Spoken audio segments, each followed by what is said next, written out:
if they don't have enough money for all the infrastructure, but yet they got enough money to send out vehicles to Ukraine, or send another money to other countries endlessly, while they can't do shit in Canada. But they're gonna tell you. Defense Minister Anita Anand is in London, Ontario, touting Canada's defense You can't sector. help stupid. Specifically, the General Dynamics plant that manufactures light armored vehicles. The Canadian government committed to sending 39 armored vehicles to Ukraine. We caught up with Minister Anand in London earlier. Hi, Minister. Good to have you back on the program. Thanks so much. I wanted to start off just referencing some of the remarks that you made today in London at General Dynamics, in particular about the announcement last week through the Prime Minister about sending some LAVs to Ukraine, and that the deal that was announced then was still being finalized. I think you used that terminology again today, and I'm wondering why the deal has yet to be finalized. We are putting the finishing touches on some of the specifics relating to the vehicles and the schedule for delivery. We do know that these vehicles will begin to ship this summer, but we want to make sure all the I's are dotted and the T's are crossed, and we will then begin the shipments of the 39 vehicles to Ukraine. So you do anticipate that momentarily the deal will be finalized? Yes, of course, and we would not have announced it if we did not have that confidence.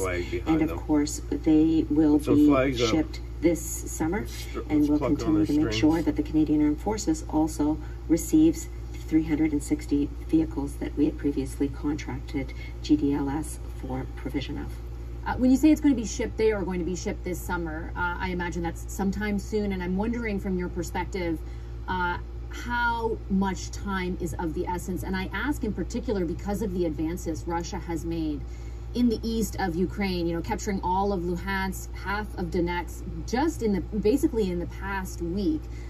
Ukrainians who have been on this program, various politicians have said over and over again, you know, this point of the war is very important, and in particular, getting the equipment that's been promised to us, the lethal aid that's been promised to us, as timely as possible is the most important thing we need in order to stave off the Russians, even at this juncture.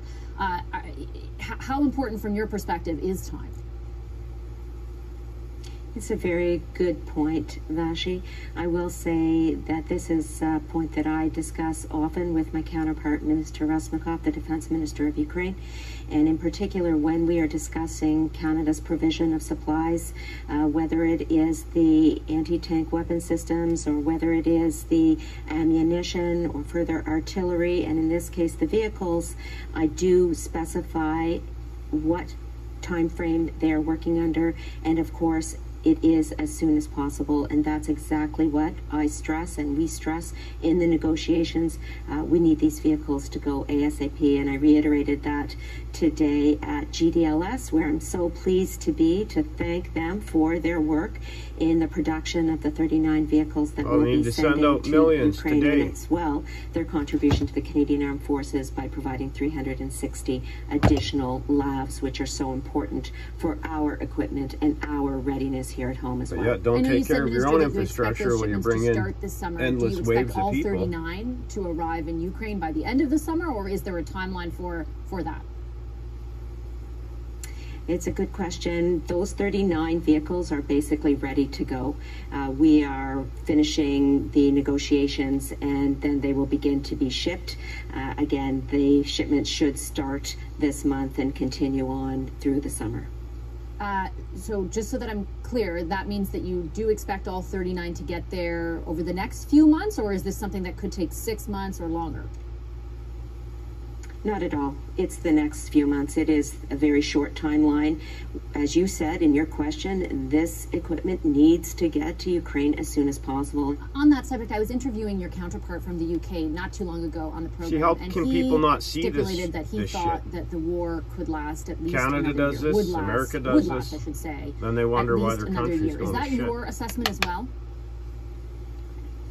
Secretary Ben Wallace and I are close. We recently discussed this very issue in Madrid last week.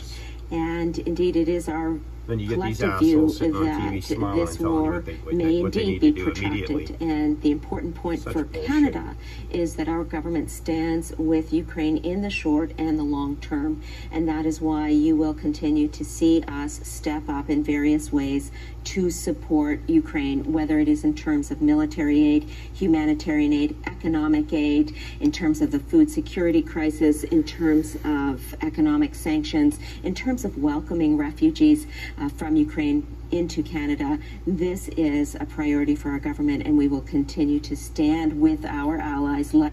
It's a priority to help other people, bring endless people in. But they're not going to put any money into their own infrastructure.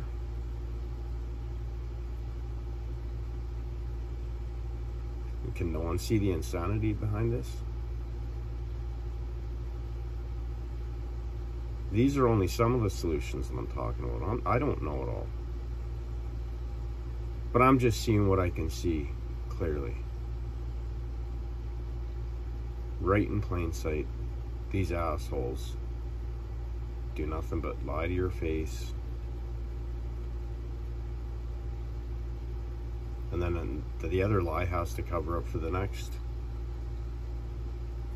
And then they got to cover up their lie over and over. So what little truth that they do say doesn't mean anything.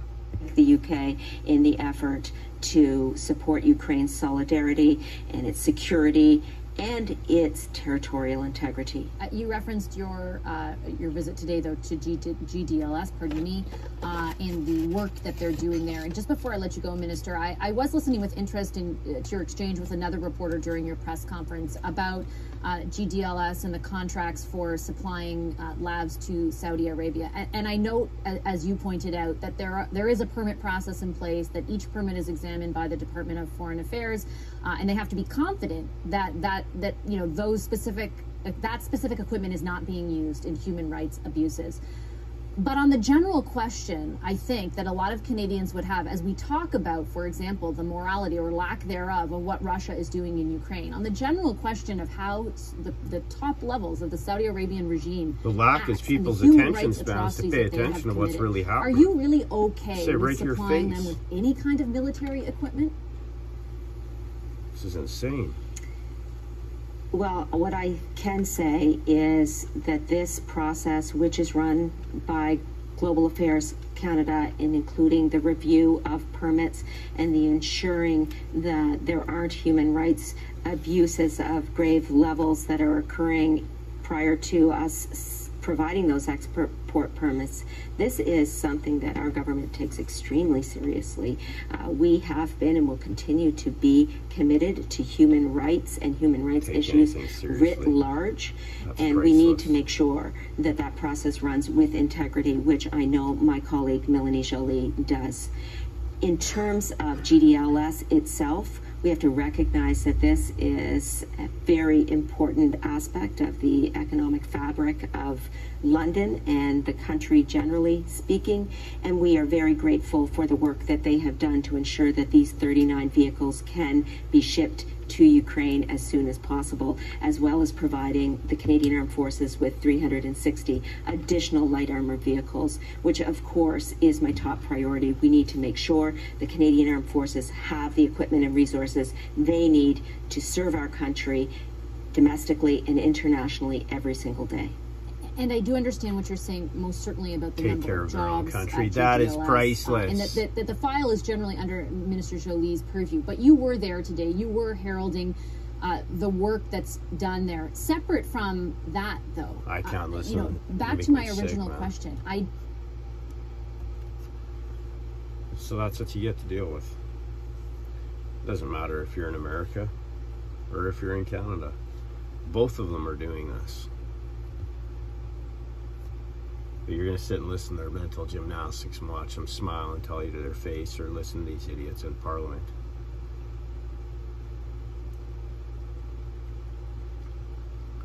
It's the same crap with the states. They have their own little thing. Where their government's constantly in the same mental gymnastics with stupidity. I said, Canada and America are the new third world countries.